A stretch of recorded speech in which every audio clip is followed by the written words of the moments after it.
Trump has just announced a sweeping new tariff on cars. This is very modest.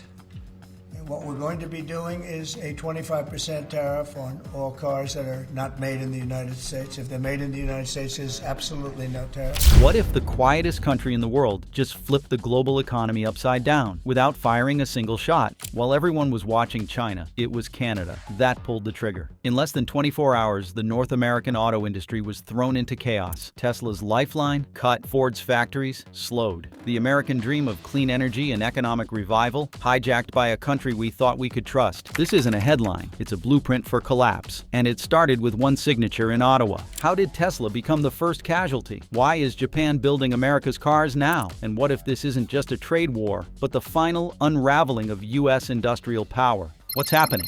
Tesla was always a company balanced on the edge of brilliance and instability. Its success relied not just on innovation, but precision, parts arriving just in time, materials sourced from global partners, and logistics moving like clockwork. That clock just broke. Within 72 hours of Canada's mineral restrictions, the ripple effects hit Tesla's gigafactories in Nevada and Texas. These facilities, built to produce batteries at massive scale, suddenly faced supply uncertainty. Nickel shipments from Canadian mines were halted for compliance verification. Lithium exports slowed under new inspection regimes. Aluminum smelting partners north of the border warned of delayed processing times and increased costs due to Canadian regulatory changes. It didn't matter whether the restrictions were temporary. Tesla's business model wasn't built for temporary. Suppliers raised their prices overnight. Internal sourcing teams scrambled to find alternate suppliers in Australia, South America, even China, a country Tesla had spent the last 5 years trying to become less dependent on. But there's no magic wand for this kind of shift. Supply chains aren't plug and play. They are ecosystems, and Tesla's was withering. Investors felt it first. Stock analysts downgraded their outlooks. Financial media began speculating if this was the end of Tesla's dominance. Elon Musk, never one to hold back, lashed out on social media. But for once, his bravado didn't calm the market, because the problem wasn't perception, it was production. Delivery estimates began to slip. Battery output fell behind schedule. Assembly slowed. Tesla's once ironclad promise of innovation on demand was cracking under the weight of missing minerals. And yet, as dire as it was, the real damage was still hiding at the border. Border weaponized. While the headlines focused on tariffs and minerals, something more insidious was unfolding at the Canada-US border. Mark Carney had discovered the most effective form of modern economic warfare wasn't about tariffs or embargoes. It was bureaucracy. Canadian customs authorities didn't need to break international trade laws. They just needed to enforce existing ones aggressively. Shipments of auto parts, previously waved through in hours, were now selected for random inspection. Cross-border truckers found themselves parked for 12 to 24 hours awaiting clearance. Ports in Ontario and British Columbia quietly restructured their loading priorities. Trains were held without explanation. Paperwork was scrutinized with unprecedented rigor. To the outside world, it all looked like Canada was just doing its job. But inside the logistics offices of Tesla, Ford, General Motors, and Stellantis, the message was clear. The game had changed. Parts started arriving late. Assembly lines missed production windows. Service centers ran low on replacements. EVs that were supposed to roll off the line in April now had estimated delivery dates in July. Tesla's crisis became a signal to the world. Canada wasn't just retaliating. It was strategically dismantling one of the most advanced industrial systems on Earth, and doing it legally.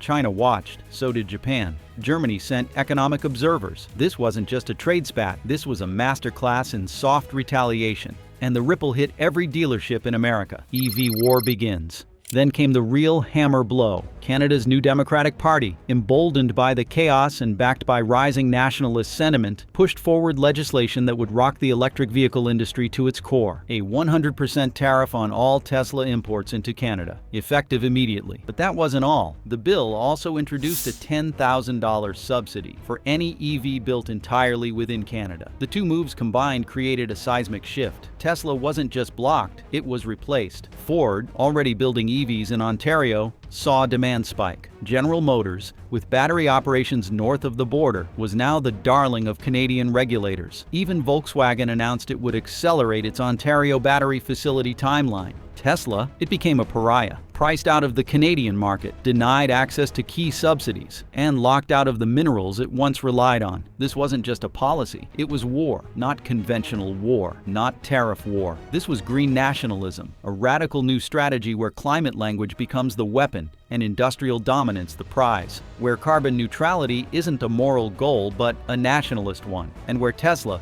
the poster child of the green revolution, was now the outsider. Canada had flipped the rules. Electric vehicles were no longer about saving the planet. They were about saving local economies, building domestic power, and punishing those who tried to lead without partnership. And Carney wasn't done fighting. If you've made it this far, you care about the future of riding, and so do we. Hit subscribe to stay ahead of every shift, every shakeup, and every story that matters to real riders like you. While Tesla scrambled and the US panicked, Carney began reshaping the hemisphere itself, one deal at a time. Carney's coup. Mark Carney didn't rise to global prominence by accident. Before becoming Prime Minister of Canada, he led not one, but two of the world's most powerful central banks, the Bank of Canada and the Bank of England. He's not a politician in the traditional sense. He's a tactician. And in the chaos of America's trade war, Carney isn't reacting. He's leading. While Donald Trump lashes out with bold declarations and blunt instruments, Carney works quietly, strategically, and surgically. At a World Trade Forum in Seoul, he doesn't need to shout. Instead, he presents Canada as a stabilizing force. He doesn't blame. He doesn't escalate. He reframes. Canada, he says, believes in fair trade, in climate commitments, and in rules-based order, and the world listens. Asia responds first. Japanese and South Korean auto manufacturers, frustrated by American tariffs, begin exploring Canadian partnerships. In Europe, Carney's calm contrast to Trump's chaos makes headlines. French and German finance ministers meet with him, not to debate, but to align. In Latin America, Brazil and Chile begin formal talks to enhance trade with Canada on rare minerals and green technologies. Canada isn't acting like a middle power anymore. It's behaving like a global hub. The media begins calling it the Carney doctrine, a mix of environmental values, trade fairness, and economic leverage. And while Trump tweets, Carney builds coalitions. The impact is subtle, but devastating. America isn't just being outmaneuvered, it's being redefined. Canada is no longer the junior partner, it's the rule setter. And he wasn't working alone. North America, without America. The most dangerous moves are the quiet ones. While Washington is distracted by its internal fractures and external feuds, a new economic map is being drawn, and the United States isn't on it. Behind closed doors, Canadian and Mexican officials are rewriting trade infrastructure. Not theoretically, not symbolically, but physically. Battery plants are being planned along the Ontario-Quebec corridor. New EV component hubs are rising across Nuevo León and Jalisco. Japanese and Korean companies aren't waiting on Washington. They're investing directly into this new corridor, routing billions of dollars into a trade pipeline that connects Canada to Mexico without passing through the U.S. at all. Shipping lanes realign. Customs policies streamline. A cross-border tax credit system is even proposed that rewards parts sourced from within this new bloc. Ford's Canadian operations expand. Hyundai's Mexican logistics double in capacity. But in Ohio and Michigan, warehouses sit idle. What's happening isn't a punishment, it's a replacement. U.S. automakers, previously the gravitational center of North American auto production, are now drifting in isolation.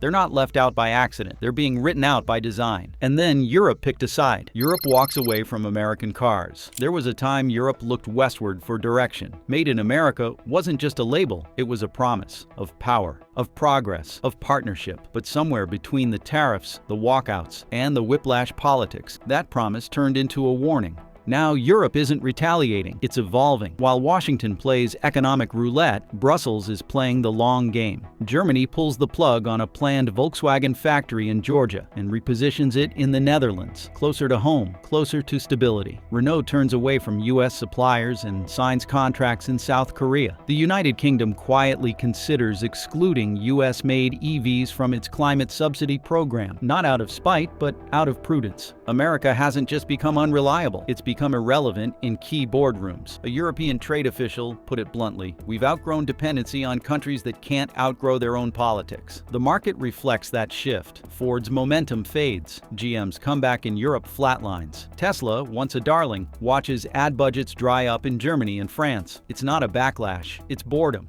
Hyundai, Toyota, and even Chinese automakers are filling the vacuum with precision and poise. What we're witnessing isn't a rupture, it's a rite of passage. Europe isn't burning bridges, it's building new ones, away from a former mentor turned loose cannon. And in the space America used to dominate, a different kind of order is taking root quietly, permanently. China moves in.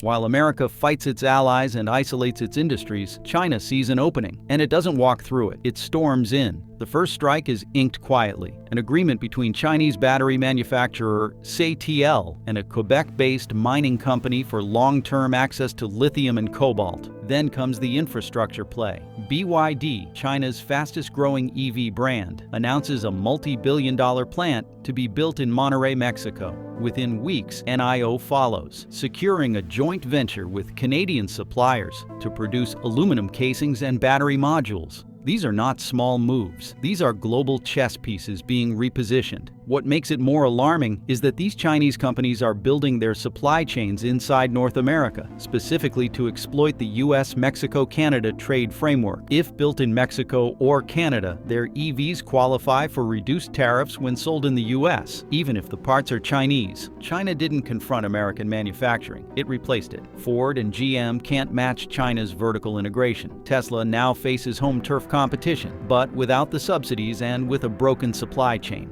BYD launches a $28,000 EV in Mexico City and whispers about U.S. expansion. NIO begins recruiting engineers in Toronto with promises of global reach. Meanwhile, American companies are laying off staff, delaying models, and pleading for policy relief. And in Washington, Trump pulled the trigger. Made in America, made to fail. It began with a podium, an anthem, and a declaration that echoed through every industrial town in America. President Donald Trump announced that American cars would once again be made with American steel, assembled by American hands, and powered by American resources. It was a promise that appealed to nostalgia, pride, and economic desperation. The executive order was signed. The message was clear: no more foreign reliance. But behind the patriotic optics was a grim economic reality. The United States no longer had the infrastructure to support this kind of ambition. Key minerals like lithium, nickel, and cobalt, essential for electric vehicle batteries, were not mined at scale within American borders.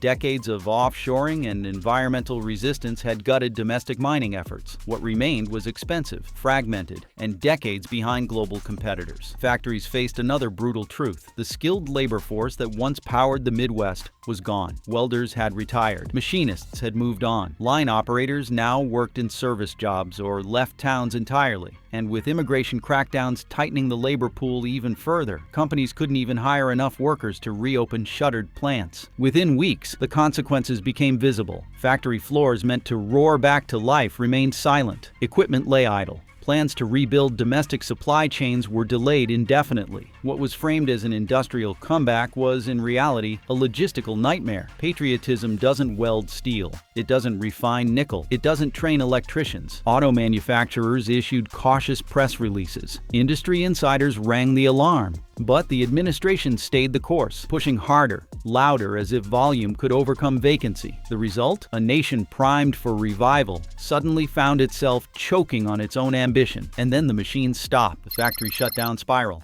What began with whispers of delay turned into a full-blown shutdown spiral. Ford paused operations at 3 plants, citing material shortages and compliance disruptions. General Motors slashed output at its Ohio and Michigan facilities. Stellantis announced sweeping layoffs, beginning with contract workers and expanding to entire departments. Suppliers, who had already been on razor-thin margins, began to collapse. Seat manufacturers in Indiana, dashboard assemblers in Kentucky, wiring harness fabricators in Wisconsin. Each relied on volume orders from major automakers, and with those orders frozen, they had no buffer. One by one, the lights went out. The effects cascaded through the ecosystem. Local diners that fed plant workers closed their doors. Tool and die shops, generational businesses, laid off their last apprentices. Towns like Flint, Toledo, and Dayton, once promised rebirth through tariffs, found themselves spiraling back into economic despair. The collapse wasn't just economic, it was psychological. For many communities, these plants were more than workplaces. They were identity, history, hope. And now they were ghost towns. The auto industry didn't collapse because of foreign competition. It collapsed under the weight of a promise that couldn't be fulfilled, a mandate that had no foundation, a patriotic illusion that dissolved under scrutiny. And that's when Trump's base turned on him. The MAGA backlash.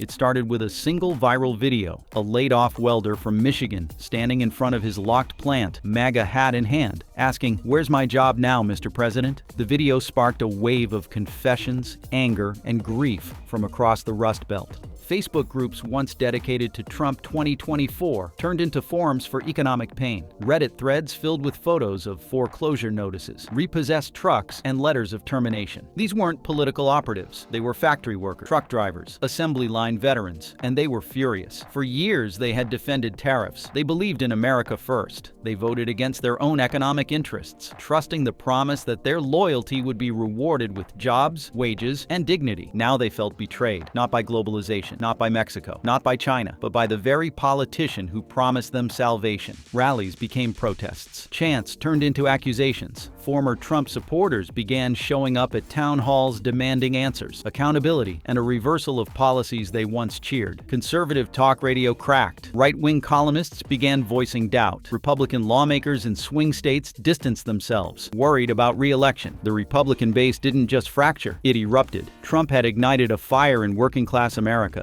Now it was consuming his own support. And while the base broke, the real threat came from the north, the energy time bomb.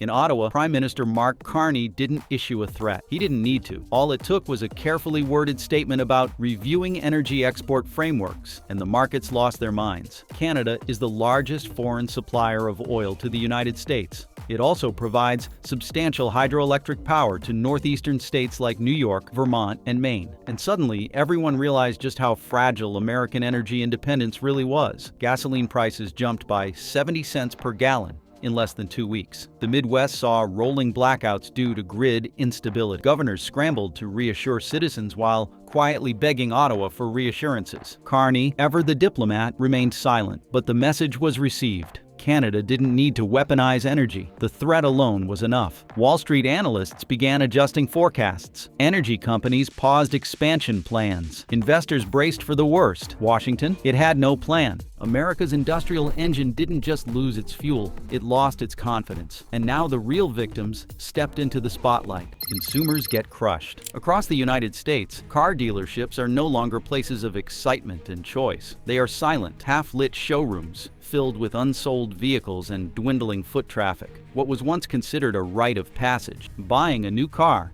has now become a financial impossibility for millions. The cost of ownership has skyrocketed. Used cars, which once served as a refuge for budget-conscious buyers, are now selling for record-breaking amounts. A 5-year-old sedan that once went for $15,000 now commands over $25,000. Even aging trucks with rust on their tailgates are suddenly valuable, simply because they exist. But it doesn't stop there. Maintenance and repairs, once manageable, are now unaffordable for the average household. A routine alternator replacement that used to cost $300 now costs nearly $900 due to parts shortages and labor scarcity. Even oil changes have doubled in price. Meanwhile, insurance premiums are climbing alongside inflated car values, turning every minor incident into a major financial burden. Americans are squeezed from all sides, unable to buy, unable to maintain, unable to replace. And while electric vehicle options grow, they are priced beyond reach for the middle class. Tesla's cheapest models now exceed $40,000. Charging infrastructure remains inconsistent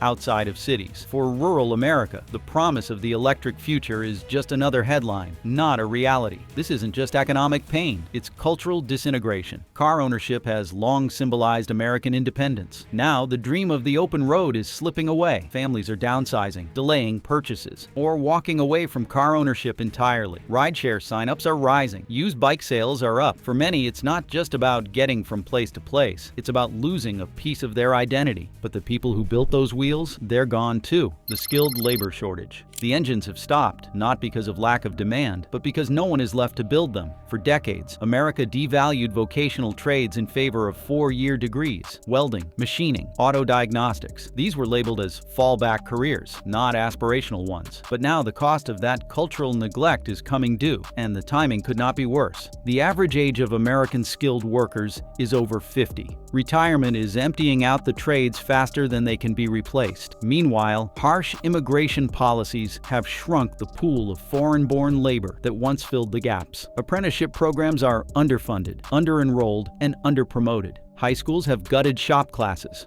Trade schools are often priced like colleges, but without the marketing glamour or social status. What's left is a country that cannot service its own supply chains. Broken EVs sit in lots with no one to fix them. Assembly lines pause for lack of technicians. Construction crews delay projects for weeks, waiting for electricians and pipe fitters. The shortage goes beyond cars. It's hitting infrastructure, energy, agriculture, everything. This labor crisis isn't loud. It's not sudden, it's quiet and crushing. It builds slowly, day by day, job by job, until entire industries grind to a halt. America has talent, but it let it expire, retire, and relocate. And now, when the country needs it most, it's gone. So the East stepped in. Japan and South Korea take over the U.S. market, while Washington is stuck in policy gridlock and America's industrial base struggles to function. Two nations are stepping into the void, not with noise, but with competence. Japan and South Korea are not just producing cars. They're building trust. Toyota has expanded its footprint in Kentucky and Texas. Hyundai and Kia are opening new plants in Georgia and Alabama. They hire local. They build on time. They deliver without the drama. And American consumers are noticing. When faced with long waits and high prices from legacy U.S. brands, buyers are turning to the brands that show up. For the first time in history, many of these foreign automakers are being seen as more American than the actual American companies. They provide jobs, they build reliable cars, and they don't get caught in the political chaos that derails Detroit. It's not a hostile takeover, it's a quiet conquest. American companies, hollowed out by years of mismanagement and political interference, are losing ground.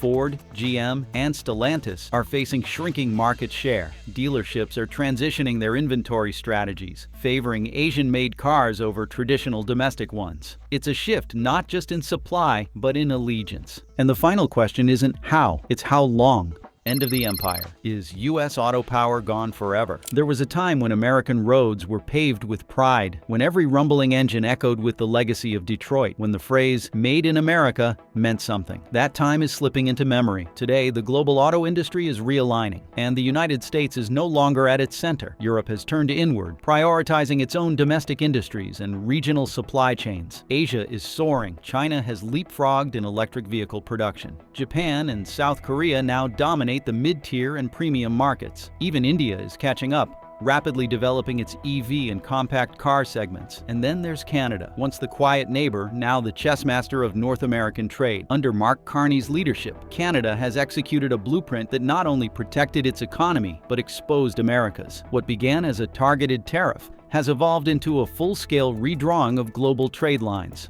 One thing is clear, the rest of the world is not waiting. If America continues down this path, the question will not be whether U.S. auto dominance is over. It will be how long before the world forgets it ever existed. The world isn't waiting for America to catch up, it's moving on. If this collapse caught you off guard, hit subscribe so you don't miss the next shock, and let us know in the comments. Can U.S. auto power be saved, or is it already too late?